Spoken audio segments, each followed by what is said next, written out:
আসসালামু আলাইকুম গাইস, আমরা এখন আছি গভীর একটা রাত্রে আছি। এখন সময় মোটামুটি কটা বাজে? 10:50 বাজে। এই অবস্থায় আমরা বারবিকিউর ব্যবস্থা করছি।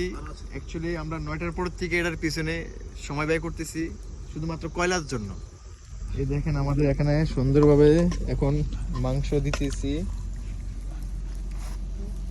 কত সুন্দর করে চুলাটা বানাইছে।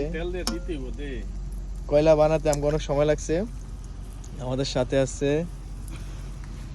এই তো বারবিকিউ ম্যান, এই একজন আছে, এই একজন এই একজন আছে পেটলা ম্যান। মাশাআল্লাহ,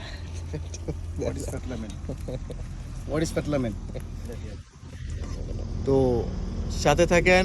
আমরা আসলে নদীর পার আছি, সত্য কথা যেটা, অনেক মজার একটা জায়গায় আছি, অনেক সুন্দর অনেক কিছু আমরা উপভোগ করতেছি। সাথে বারবিকিউ থাকেন, দেখেন কিভাবে আমরা জিনিসটা করছি, কিভাবে বানাইতেছি।